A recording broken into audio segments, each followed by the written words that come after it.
ప్రభువునందు ప్రియమైన సహోదరులకు సహోదరీలకు యేసుక్రీస్తు నామమున వందనములు. ప్రియులారా, ఈ రాత్రి కాలము వాక్య కూడికలో వాక్య పరిచర్య చేయడానికి ప్రభువు నాకిచ్చిన అవకాశమును బట్టి ప్రభువును స్తుతిస్తూ, మాత్రమే కాకుండా స్థానిక సంఘములోని బాధ్యత కలిగిన పెద్దలకు, తోటి దైవ సేవకులకు, స్థానిక సంఘానికి కృతజ్ఞతలు తెలియచేస్తూ ఉన్నాను. దేవుని గ్రంథములో నుండి పాత నిబంధనలో నిర్గమకాండము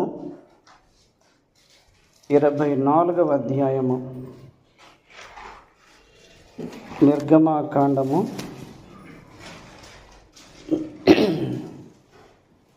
24వ అధ్యాయము 9, 10, 11 వచనాలు నేను చదువుతాను. తరువాత మోషే, అహరోను, నాదాబు, అబీహు ఇశ్రాయేలీయుల పెద్దలలో 70 మంది ఎక్కిపోయి ఇశ్రాయేలీయుల దేవుని చూచిరి.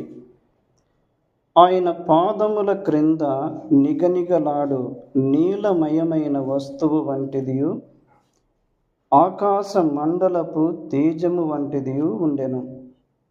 ఆయన ఇశ్రాయేలీయులలోని ప్రధానులకు ఏ హానియు చేయలేదు. వారు దేవుని చూచి అన్నపానములు పుచ్చుకొనిరి. ప్రార్థన చేసుకుందాం. కృపా కనికరములు గల మా తండ్రి, మహోన్నతుడా, మీకు స్తోత్రములు చెల్లిస్తూ ఉన్నాము. మీరు స్వరక్తమిచ్చి సంపాదించుకున్న బేత్లెహేము క్రిస్టియన్ అసెంబ్లీని బట్టి స్తోత్రములు. సంఘమును ప్రేమించి మీరు కాపాడుతూ భద్రపరుస్తూ ఉన్నందుకు స్తోత్రములు చెల్లిస్తూ ఉన్నాము. నైనా, ఈ రాత్రి కాలము మీ సన్నిధిని మా ప్రభువా ప్రేమించి మీతో సహవాసము చేయడానికి, మీ వాక్యము వినుటకై మేము చేరి వచ్చి ఉండగా, మీ వాక్యము ద్వారా మాతో మీరు మాట్లాడండి. మీ లేఖనములు మీరు ఆశీర్వదించండి. నిలువబడినవాడు బలహీనుడు, నిష్ప్రయోజకుడు, కనికరించుమని వాక్యము ద్వారా నాకు, మాకు మేలు, క్షేమము, ఆదరణ, ప్రోత్సాహము మీరు దయచేయమని యేసుక్రీస్తు నామమున స్తోత్రములు చెల్లించి వేడుకొనుచున్నాము తండ్రి. ఆమెన్. ప్రభువునందు ప్రియులారా, నిర్గమకాండములో చాలా శ్రేష్టమైన సంగతులు వ్రాయబడి ఉన్నవి. నిర్గమకాండము ఈ గ్రంథములో 40 అధ్యాయాలు మనం చూస్తున్నాము. ఈ 40 అధ్యాయాలను 3 భాగాలుగా మనం చేసుకొనవచ్చు. 1 నుండి 12 అధ్యాయాలు ఒక భాగము,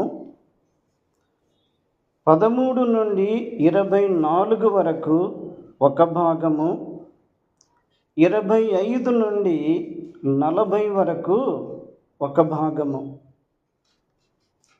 1 నుండి 12 అధ్యాయాలు ఒక భాగము, 13 నుండి 24 వరకు ఒక భాగము, 25 నుండి 40 వరకు ఒక భాగము. 1 నుండి 12 అధ్యాయాలు ఆ మొదటి భాగములో మోసే సిద్ధపాటు ఉన్నది, ప్రజల యొక్క సిద్ధపాటు.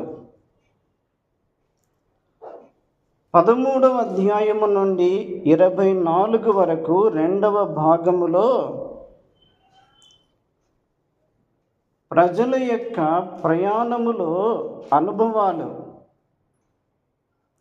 ఐగుప్తు దేశము నుండి వారు బయటికి వచ్చిన తరువాత వారి ప్రయాణములో వారికున్న అనుభవాలు. ఏమిటి అనుభవాలు అంటే, ఎర్ర సముద్రమును దాటుట, మారా నీళ్లు మధురముగా మార్చబడుట, మన్నా కురిపించబడుట, బండలో నుండి నీళ్లు రప్పించబడుట,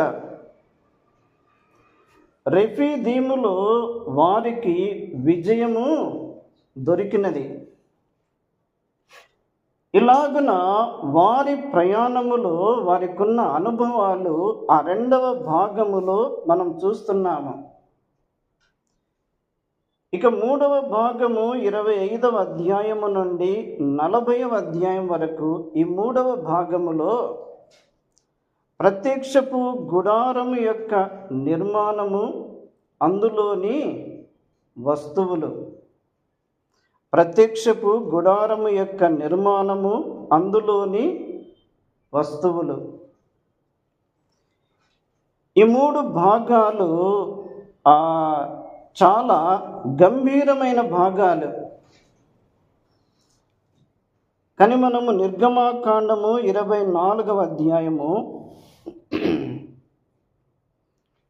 మనం చదువుకున్నాము. ఈ నిర్గమాకాండము 24వ అధ్యాయములో 18 వచనాలు ఉన్నవి. ఇందులో 1 నుండి 8 వరకు ఒక భాగము, 9 నుండి 18 వరకు మరి ఒక భాగము. 1 నుండి 8 వచనాలు ఆ మొదటి భాగములో ప్రజల యొక్క ఒడంబడిక.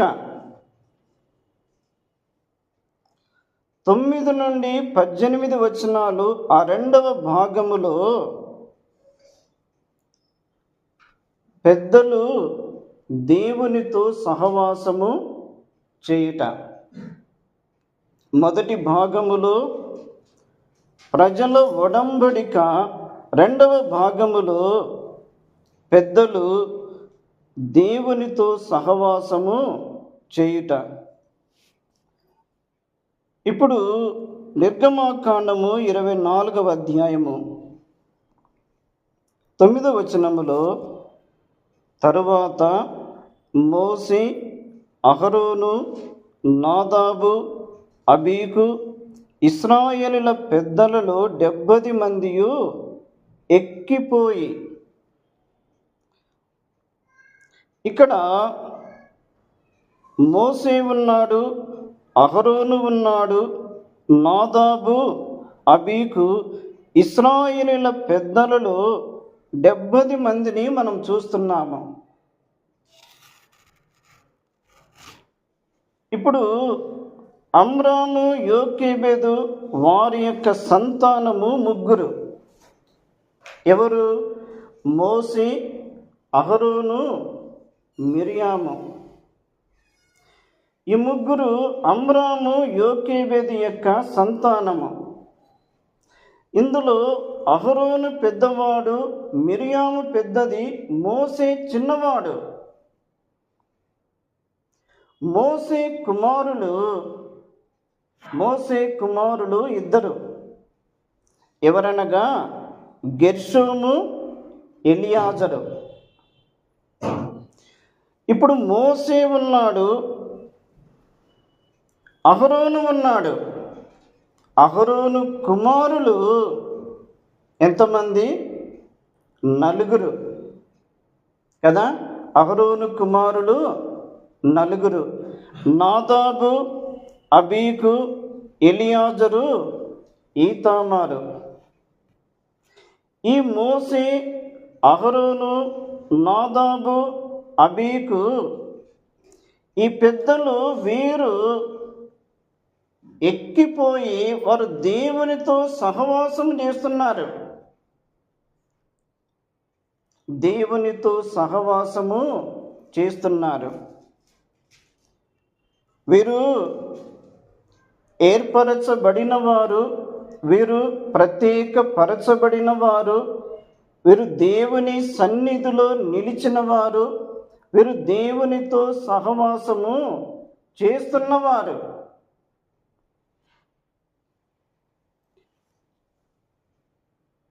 అయితే ప్రియులారా, ఇక్కడ మనము 70 మందిని మనం చూస్తున్నాము. 70 మందిని మనము చూస్తున్నాము. దేవుడు నాకు ఇచ్చిన తలంపు ఏమిటి అంటే, 7 అనగా సంపూర్ణతకు గుర్తు, 10 అనగా క్రమమునకు గుర్తు. 7 × 10 70. సంపూర్ణతలోనికి రావాలి అంటే క్రమమును అనుసరించుట మేలు.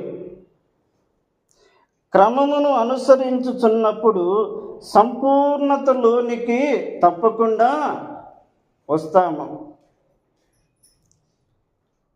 ఈ 70 మంది వీరు దేవునితో ఉన్నారు, దేవుని సన్నిధిలో ఉన్నారు, వీరు దేవునితో సహవాసము చేస్తున్నారు. ఇది ఎంతో ఆనందకరమైన విషయము. ఆదికాండములో మనము యాకోబు యొక్క కుటుంబములో నుండి కొన్ని మాటలు జ్ఞాపకం చేసుకుందాం. ఆదికాండము 46వ అధ్యాయము.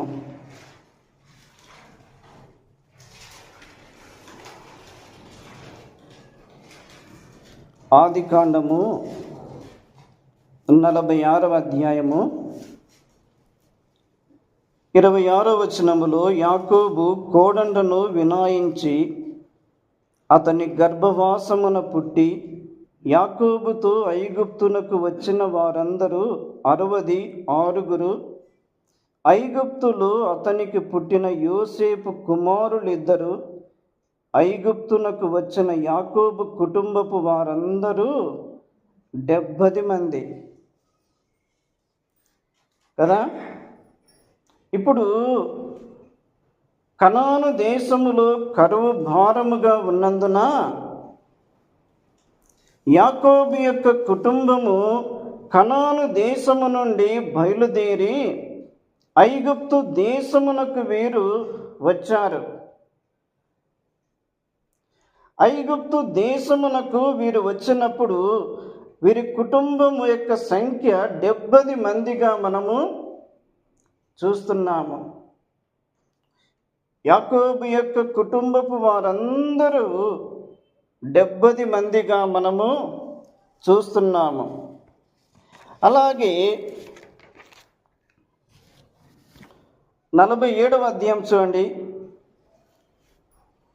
47వ అధ్యాయము 6వ వచనములో, ఐగుప్తు దేశము నీ ఎదుట ఉన్నది. ఈ దేశములోని మంచి ప్రదేశమందు నీ తండ్రిని నీ సహోదరుని నివసింపచేయుము. గోషను దేశములో వారు నివసింపవచ్చును. వారిలో ఎవరైనా ప్రజ్ఞ గల వారిని నీకు తోచిన ఎడల నా మందల మీద వారిని అధిపతులుగా నియమించుమని చెప్పెను. ఇక్కడ యాకోబు యొక్క కుటుంబము కనాను దేశము నుండి బయలుదేరి వీరు ఐగుప్తు దేశమునకు వచ్చారు. ఐగుప్తు దేశములో వీరు ఒక భాగములో ఉన్నారు. ఐగుప్తు దేశములో ఒక భాగములో ఉన్నారు. ఆ భాగమే గోషెను ప్రదేశము. ఐగుప్తు దేశములోని గోషెను ఒక భాగముగా మనం చూస్తున్నాము. గోషెను ఒక దేశముగా మనం చూస్తున్నాము. ఒకవైపు ఐగుప్తు దేశము, మరి ఒక వైపు గోషెను దేశము.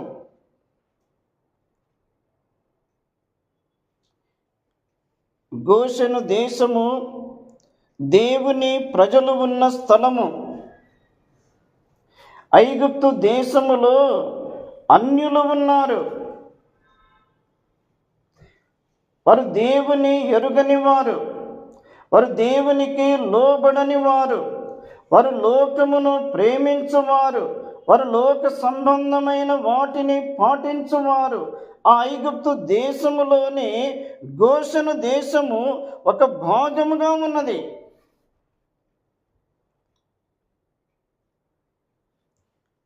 In the land of Goshen,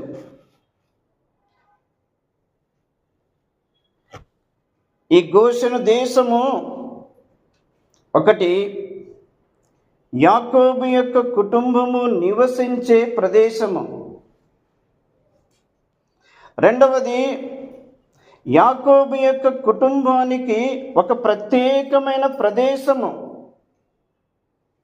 మూడవది, యాకోబు యొక్క కుటుంబానికి మంచి మేతగల ప్రదేశము.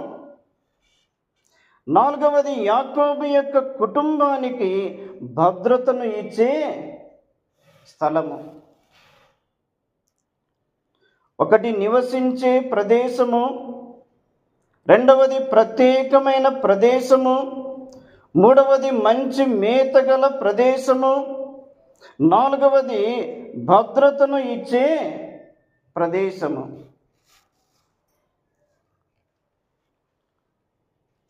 ఐగుప్తు లోకమునకు గుర్తుగా ఉంది. గోషెను దేవుని సంఘమునకు గుర్తు. అక్కడ దేవుని ప్రజలు ఉన్నారు. వారు జీవము గల దేవుని ఎరిగిన వారు, వారు జీవము గల దేవునికి బలిపీఠములు కట్టినవారు, వారు జీవము గల దేవునితో సహవాసము చేసిన వారు, వారు దేవుని ప్రజలుగా మనం అక్కడ చూస్తూ ఉన్నాము.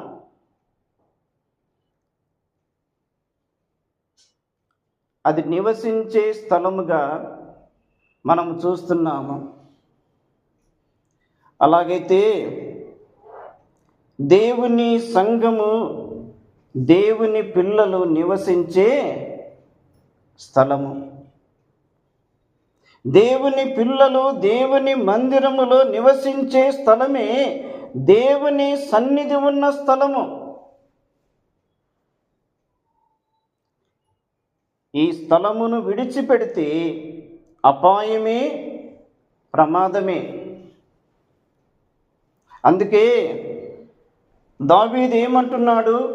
23వ కీర్తన 6వ వచనములో, నేను బ్రతుకు కాలమంతయు యెహోవా మందిరములో నివాసము చేసేదను, కృపాక్షేమములే నా వెంట వచ్చును. తన జీవితములో ఒక తీర్మానం కలిగి ఉన్నాడు. ఏమిటి ఆ తీర్మానము? నేను దేవుని మందిరములో నివాసము చేయాలి. దావీదుకు కుటుంబము ఉన్నది, దావీదుకు ఐశ్వర్యము ఉన్నది, దావీదుకు సంపద ఉన్నది, దావీదుకు భవనాలు ఉన్నవి, దావీదు ఒక ఉన్నతమైన స్థానములో ఉన్నాడు, దావీదుకు ఘనత ఐశ్వర్యము ఉన్నది. కానీ వాటన్నిటికంటే దావీదు ఏమి కోరుకుంటున్నాడు అంటే దేవుని మందిరము యొక్క సహవాసము. దేవుని మందిరము యొక్క సహవాసమును దావీదు కోరుకుంటున్నాడు. ఒకవేళ దావీదు ఒకవైపు ఐశ్వర్యమును, ఘనతను, పేరు ప్రఖ్యాతులను, సంపదను తన కుటుంబాన్ని ఒకవైపు చూస్తూ మరి వైపు దేవుని సన్నిధిని, దేవుని మందిరమును, దేవుని సహవాసమును, దేవునిలో ఉన్న ప్రత్యేకతను ఆలోచన చేసినాడేమో. కానీ దేవుని సన్నిధి ఎదుట నా కుటుంబము ఏ పాటిది కదా. దావీదు అంటాడు, నేను ఏ పాటి వాడను, నా కుటుంబము ఏ పాటిది, నేను ఎన్నిక లేని వాడనైనా నీవు నన్ను ఏర్పరచుకొని నీ ప్రజల మీద రాజుగా నీవు నియమించావు. కానీ దేవా, నీ దాసుడనైనా నా కుటుంబము నిత్యము నీ సన్నిధిని ఉండునట్లుగా ఆశీర్వదించుము. దేవుని సన్నిధిని, దేవుని మందిరమును, దేవుని ప్రసన్నతను మనము ఎన్నటికీ తక్కువగా చూడకూడదు. దేవుని ఆశ్చర్యమైన కార్యాలు ఆయన సన్నిధిలో నుండే మనకు వస్తాయి కదా. నీ సన్నిధిలో సంపూర్ణమైన సంతోషము కలదు, నీ కుడి చేతిలో నిత్య సుఖములు కలవు. ఆయన సన్నిధిలో నుండే బలము వచ్చును, ఆయన సన్నిధిలో నుండే ఘనత వచ్చును, ఆయన సన్నిధిలో నుండే ప్రభావము వచ్చును, ఆయన సన్నిధిలో నుండే ఘనపరచబడుట.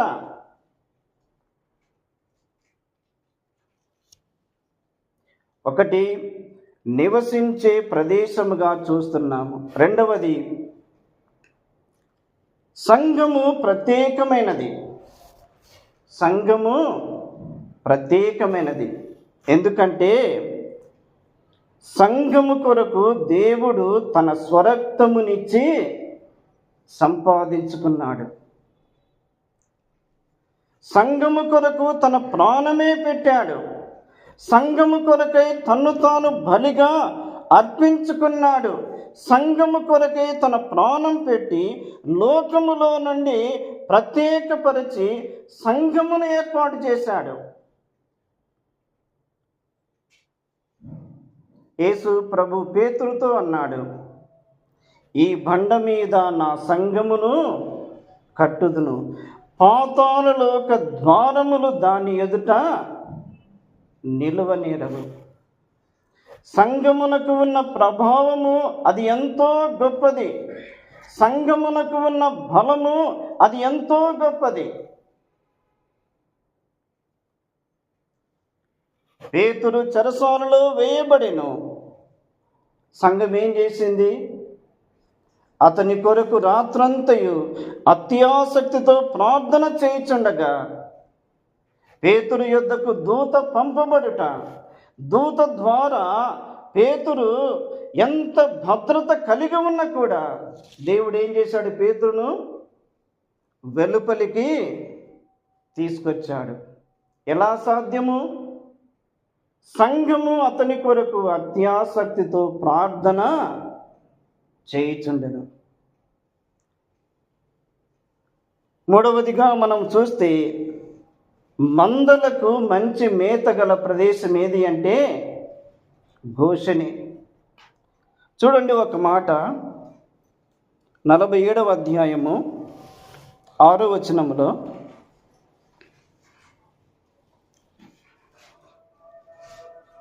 ఐగుప్తు దేశం ఎదుట ఉన్నది, ఈ దేశంలోని మంచి ప్రదేశంలో నీ తండ్రిని నీ సహోదరుని నివసింపచేయుము. గోషేను దేశంలో వారు నివసించవచ్చును. వారిలో ఎవరైనా పంటగల వారిని నీకు తోచిన ఎడల నా మందల మీద వారిని అధిపతులుగా నియమించవని చెప్పారు. కాబట్టి గోషెను ప్రదేశము మందలకు మంచి మేత గల ప్రదేశము. సంఘము కూడా సంఘములో చేరి వచ్చిన ఆయన గొర్రెలకు ఆయన ఏమి ఇస్తున్నాడు? మేత ఇస్తున్నాడు. ఒకప్పుడు సంఘములో బలమైన మేత దొరికేది కదా. భక్తులు జీవిస్తున్న దినాలలో సంఘాలలో బలమైన మేత దొరికేది. ఇప్పుడు సంఘాలలో సరైన మేత దొరకడం లేదు. సరైన మేత దొరకనందున దేవుని సంఘమునకు చేరి వచ్చిన విశ్వాసులు కూడా బలహీనమై పోతున్నారు. కాబట్టి సంఘము మంచి ఆహారమునిచ్చే సంఘముగా మనం చూస్తున్నాము. 4వదిగా భద్రతను ఇచ్చే స్థలము. ఐగుప్తు దేశములో 10 తెగుళ్ళు కదా. ఐగుప్తు దేశములో 10 తెగుళ్ళు, వడగండ్లు, కందరీగలు, జోరీగలు, మిడతలు, కప్పలు, రక్తము ఎర్రగవుట, ఇవన్నీ కూడా ఐగుప్తు దేశములో ఆ తెగుళ్ళు వారికి పడుతూ ఉంటుండగా, ఐగుప్తు దేశములోనే ఒక భాగముగా ఉన్న గోషెను దేశములో ఏ ఒక్క తెగులు కూడా అంటుకోలేదు. కారణం, గోషెను యొక్క దేశము చుట్టూ దేవుడు భద్రతను ఇచ్చాడు. ఒక మాట జ్ఞాపకం చేసుకుందాం. సామెతల గ్రంథము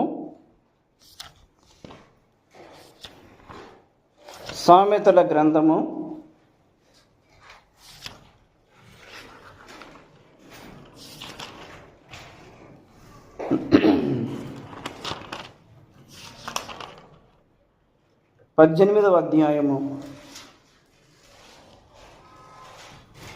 సామెతల గ్రంథము 18వ అధ్యాయము 10వ వచనములో, యెహోవా నామము బలమైన దుర్గము, నీతిమంతుడు అందులోనికి పరిగెత్తి సురక్షితముగా ఉండును. కాబట్టి దేవుని పిల్లలకు దేవుడు భద్రతను ఇచ్చువాడు. దేవుని పిల్లలకు దేవుడు కాపుదలను ఇచ్చువాడు. ఆయన నామము భద్రతను ఇచ్చును, ఆయన నామము క్షేమమునిచ్చును, ఆయన నామము మనలను సురక్షితముగా ఉంచును. ఆయన నామమే మనకు బలమైన ప్రాకారముగా ఉండును. కాబట్టి సంఘము దేవుని పిల్లలు నివసించుటకు ఒక ప్రత్యేకమైన స్థలము. రెండవది, సంఘము అది ఒక ప్రత్యేకమైన స్థలము. మూడవది, సంఘము ఆహారమునిచ్చే స్థలము. నాలుగవది, సంఘము భద్రతను ఇచ్చే స్థలము. సంఘము పట్ల దేవునికున్న ప్రణాళిక ఎంత గొప్పది ప్రియులారా. అందుకే నెహెమ్యా గ్రంథము 10వ అధ్యాయము ఆఖరి వచనములో చూస్తే ఒక మాట వ్రాయబడి ఉంది.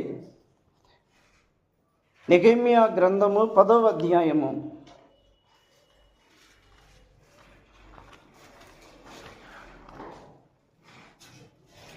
39వ వచనములో,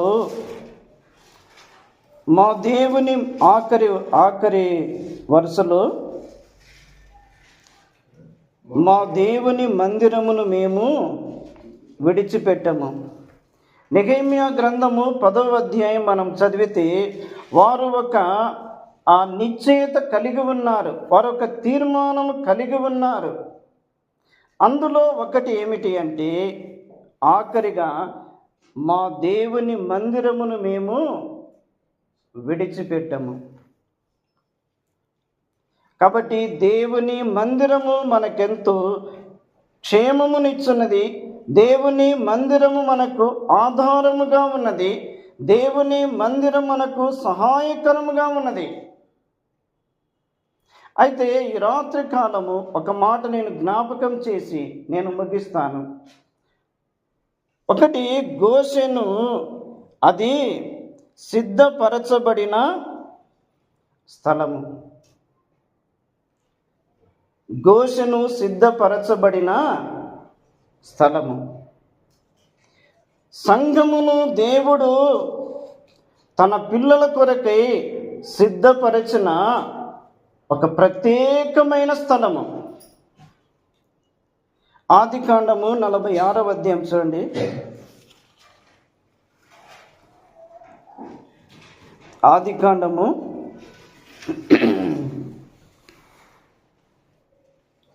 46వ అధ్యాయము 28వ వచనములో, అతడు గోషెనుకు త్రోవ చూపుటకు యోసేపు నొద్దకు తనకు ముందుగా యూదాను పంపెను. వారు గోషెను దేశమునకు రాగా. 34వ వచనం చూడండి. మీరు గోషెను దేశమందు కాపురం ఉండునట్లు మా చిన్నతనము నుండి ఇదివరకు నీ దాసులమైన మేమును మా పూర్వీకులను పశువులు గలవారమై ఉన్నామని ఉత్తరమియుడని చెప్పెను. ఇక్కడ యోసేపు తన సహోదరులను కలుసుకున్నాడు. తన సహోదరులను కలుసుకొని వారి కొరకు గోషెను అనే ప్రదేశమును యోసేపు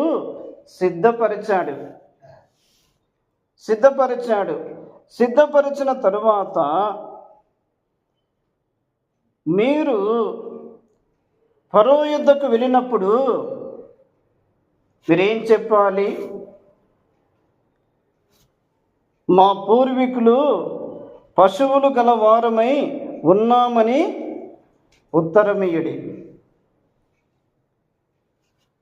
యోసేపు ఆ మాట చెప్పిన తరువాత యోసేపు 5 మంది సహోదరులను వెంట పెట్టుకొని ఫరో యుద్ధకు వెళ్ళాడు.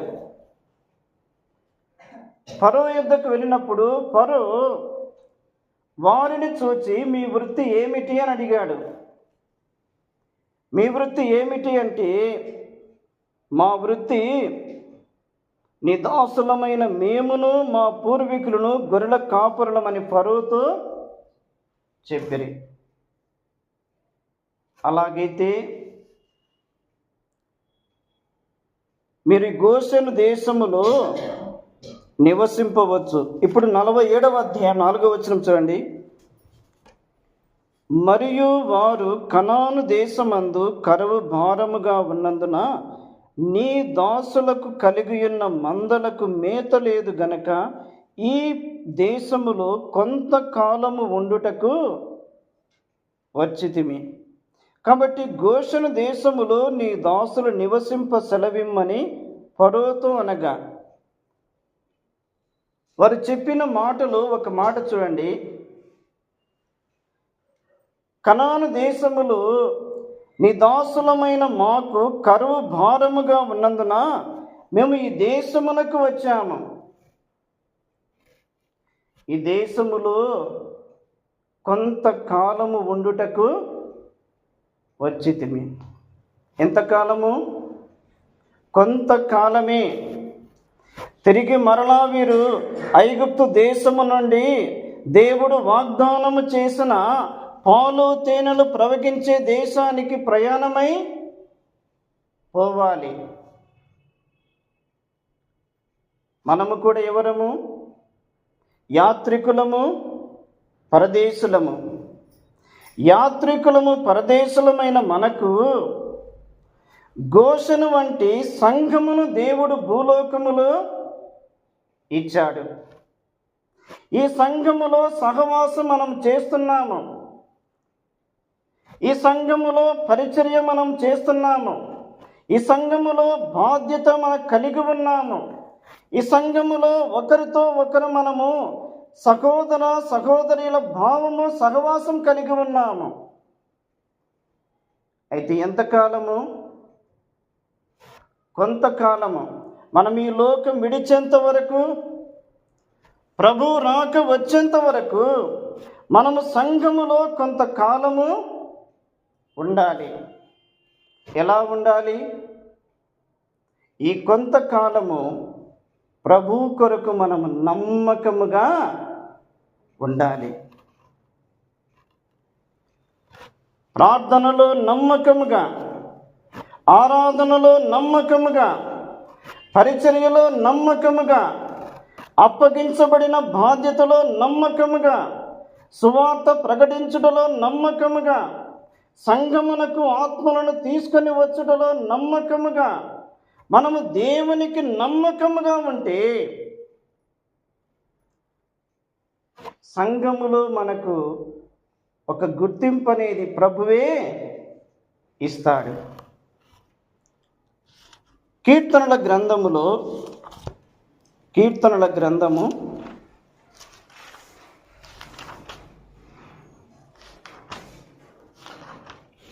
101వ కీర్తన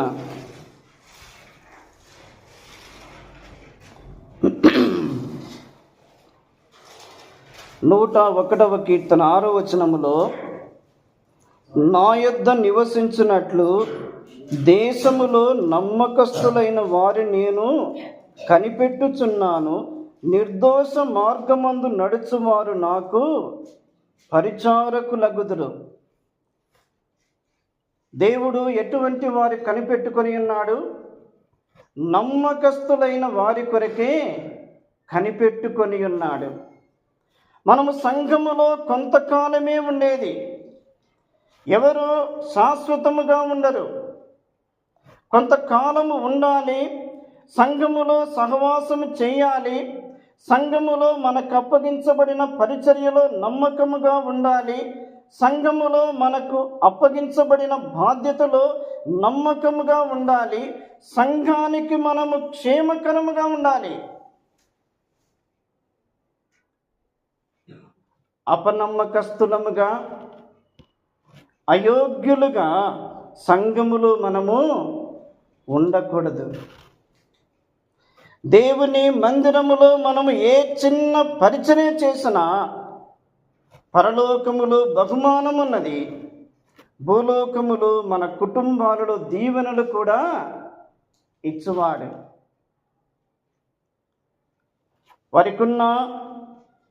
వారికున్న ఆలోచన, వారికున్న ప్రార్థన ఎంత శ్రేష్టమైనది. నిదాసులమైన మేము కొంతకాలము ఉండుటకే వచ్చితిమి. గోషెను దేశము వారికి సిద్ధపరచబడిన స్థలముగా మనము చూస్తున్నాము. అక్కడే చూడండి,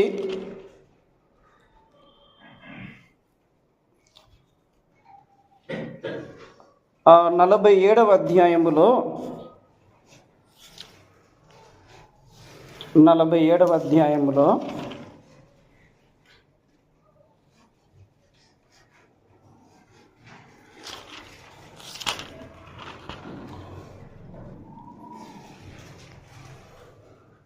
కాబట్టి అది సిద్ధపరచబడిన స్థలముగా మనము చూస్తున్నాము. సిద్ధపరచబడిన స్థలముగా చూస్తున్నాము. 45వ అధ్యాయం చూడండి. 45వ అధ్యాయము, ఆదికాండము 45వ అధ్యాయము 10వ వచనములో, నీవు గోషెను దేశమందు నివసించెదవు. అప్పుడు నీవును, నీ పిల్లలను, నీ పిల్లల పిల్లలను, నీ గొర్రెల మందలను, నీ పశువులను, నీకు కలిగినది యావత్తును నాకు సమీపముగా ఉండును. ఇది ఎవరి కోరిక? యోసేపు యొక్క కోరిక. ఏమిటి ఆ కోరిక? తన అన్నలు, వారి కుటుంబము యోసేపుకు సమీపములో ఉండాలి అని యోసేపు యొక్క కోరిక.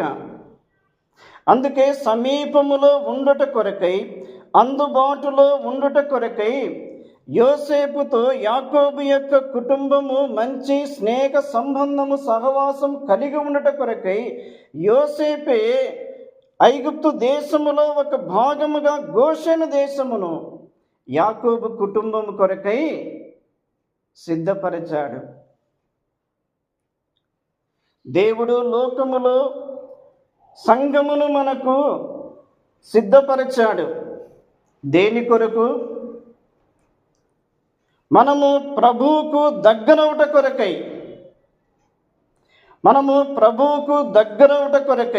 ప్రభువుకు అందుబాటులో ఉండుట కొరకై, ప్రభువు యొక్క పరిచర్య చేయుట కొరకై, ప్రభు పనిలో మనము వాడబడుట కొరకై, మనము ఆయనకు అందుబాటులో ఉండుట కొరకై ఆయన మనకు లోకములో సంఘమును ఏర్పాటు చేశాడు.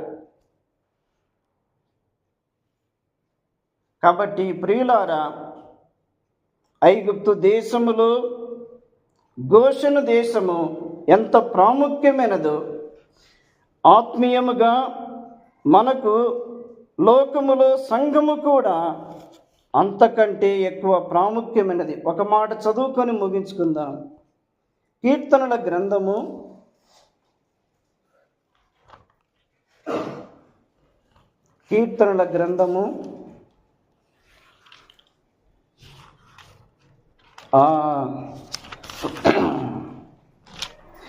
26వ కీర్తన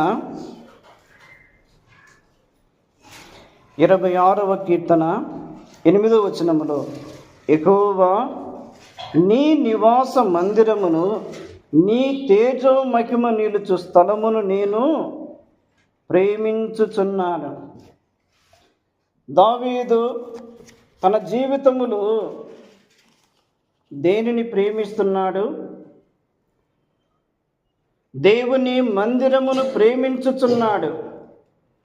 ఆ మందిరములో తేజో మహిమ నిలిచే స్థలము, ఆ మందిరములో దేవుని యొక్క ప్రసన్నత, ఆ మందిరములో దేవుని యొక్క ప్రత్యక్షత, ఆ మందిరములో దేవుని యొక్క తేజస్సు, ఆ మందిరములో దేవుని యొక్క వెలుగు, ఆ మందిరములో దేవుని యొక్క సన్నిధి, వాటిని దావీదు తన జీవితములో ప్రేమించుచున్నాడు. కోరకు కుమారులు ఏమన్నారు? నీ మందిరమునందు నివసించువారు ధన్యులు, వారు నిత్యము నిన్ను స్తుతించెదరు. నీ ఆవరణములో ఒక దినము గడుపుట 1000 దినముల కంటే శ్రేష్టము. భక్తిహీనుల గుడారములలో నివసించుట కంటే నా దేవుని మందిరము యొక్క ద్వారమునద్ద ఉండుట నాకు ఇష్టము. కాబట్టి సంఘము యొక్క విలువ, సంఘము యొక్క ప్రత్యేకత, సంఘము యొక్క శ్రేష్టత అది గంభీరమైనది. దేవుని సంఘమును ప్రేమించుచున్నాము అంటే మనము దేవుని ప్రేమించుచున్నాము. దేవుని సంఘమునకు దూరము కాకూడదు, దేవుని మందిరమును విడిచిపెట్టకూడదు. దేవుని సహవాసము కలిగి లోకములో మనము జీవించుదాం. దేవుడి ఈ మాటలు దీవించును.